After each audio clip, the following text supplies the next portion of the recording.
Hello ladies and gentlemen, welcome back to Tech Showdown. My name is Kevin, this is my co-host Teddy, and today we're talking about the Steelseries Siberia 200s.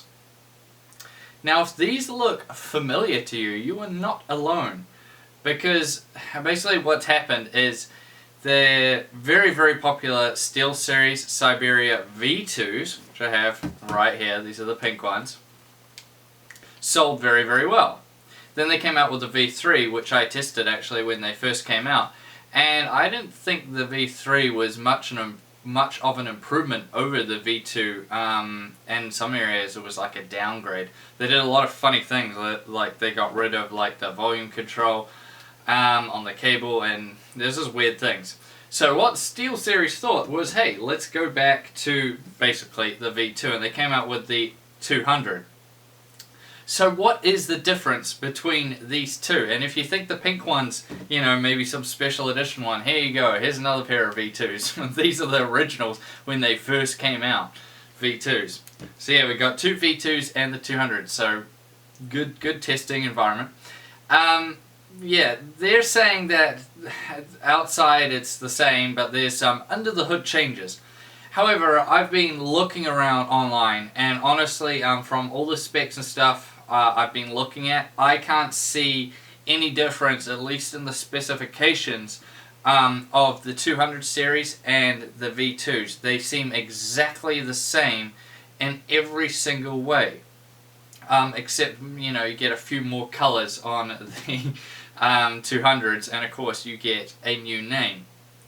So that led me to believe, you know, this would be quite a good comparison, doing the 200s against the V2s, and see what difference there actually is. Now let's start out with the looks. So looks wise, they are identical. There is no difference between them. It's the exact same design, exact same everything. I read somewhere that they were saying that the air cups on the new 200s are slightly more breathable. I'm having a look at them now, and I can't see any difference between their design. They look exactly the same.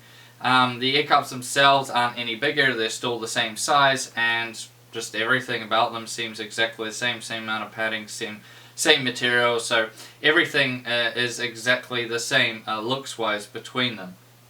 Now, comfort-wise. So some people were saying, from what I was reading, that the 200 is lighter. Now, I can hold both of these up, and I was just sort of like, you know, closing my eyes and picking them up, and, you know, moving them around so I wouldn't know which one I was picking up, and tried to tell the difference just between weight. And honestly, I can't. So if there is actually a weight difference between these guys, it is very insignificant, and you won't be able to notice either way. So yeah, I didn't notice that either of them were lighter. They felt exactly the same to me. But that doesn't take anything away from them. I really like the V2s, and the 200s are the same in terms of comfort. Super comfortable because of this stretchy headband you have here. That means that, you know, there's no need to adjust them. You can just chuck them on like normal, like this. They're very comfortable around the headband, and they also sit really nicely in the ear cups. Now, some people complain that these ear cups are too small, like the cutouts in them, so they can crush your ears. Personally, I don't notice that, but maybe if you have bigger ears than me, you might notice that. They did actually make these bigger, the size, but on the V3s. But yeah, as I said, I didn't really think it made much of a difference, to me personally anyways. So yeah, comfort-wise, it's exactly the same as V2s, very good. Yeah, I highly recommend them in terms of comfort. Now, sound quality. So before we get into that, one thing that needs to be said is that these are running 3.5mm jacks, which means you're going to be able to use these, I think you'll be able to use these with a console straight away, depending on which console it is. Now, they have gone back to using the volume controls on the dongle, so Steelseries learnt from the V3's mistakes, so they added that back in, which is quite cool. Now, they're coming with 50mm neodymium drivers, which come with a 10 to 28,000 Hz response and 112 decibel sensitivity. Now those are what I couldn't find anything different. I'm pretty sure that's the exact same specs as what you have on a V2. Now sound quality wise, I was listening to a bunch of different songs and watching different videos, and what I was doing is I was listening with the 200s like this, listen to the song, make sure I got the volume settings on the dongles and everything in the video exactly the same, pause the video, take off the 200s, put on the V2s, and then play again and try listen for the difference. And I was actually sort of like closing my eyes sometimes to just really try and notice the difference. And I've tested a bunch of headsets now, guys, so I really can tell the difference between them. And I couldn't for the life of me, find any difference between them. The sound quality is exactly the same. So they might have done some changes, but I just cannot, notice them for the life of me. So whatever the changes are, they must have been pretty small, otherwise I don't think they made any. And I've had a very hard time finding what specs-wise, what changes were made. So if you guys have found any, please let me know down in the comments section below. I'd really, really like to know. But on a practical viewpoint, I didn't notice any difference at all between these guys. Which leads us to mic quality. Now this one I'm pretty sure I've checked, so I'm 99% sure the mics are exactly the same from the specs that I've managed to find on them. So the mic just pulls out like that. It's quite nice because it's not detachable, so you don't have to carry it around with you, and it is quite flexible as well, which is cool. And then it just tucks back in the headset when you're not using it. So mic quality wise, from testing these guys out, they sound exactly the same in terms of mic quality.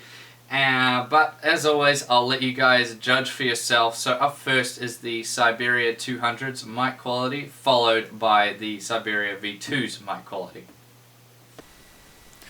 This is the microphone quality of the Siberia 200's. And here is the mic quality of the Siberia V2's with the microphone in the exact same place. Alright, so that should give you an idea of the mic quality between them. I mean, it's nothing exceptional. I just say it's good. The mic quality of the Siberia's has always been its, weakest point. I would be safe to say in that. So yeah, mic quality wise, I'd just say it's good. But in terms of differences between them, I didn't notice any, and you guys probably didn't either. So yeah, mic wise, I think they're exactly the same. Now, build quality wise, being that they're exactly the same in terms of design, you'd expect the build quality to be the same, and it is. They're very durable, very good build quality. I really like them. They got a nice amount of flex to them. You could chuck these in, like a bag or something to take away with you, and they'd be just fine. They're not fragile at all, and I really like the design of them. Really, really solid build quality. I mean, I've had mine for my V2s for about 2 years now, and they're still holding up just fine. So yeah, I can definitely attest the build quality. It is really, really solid. These are very good, well-built headsets. Which brings us now to the conclusion of the Siberia 200s and how they stack up against the V2.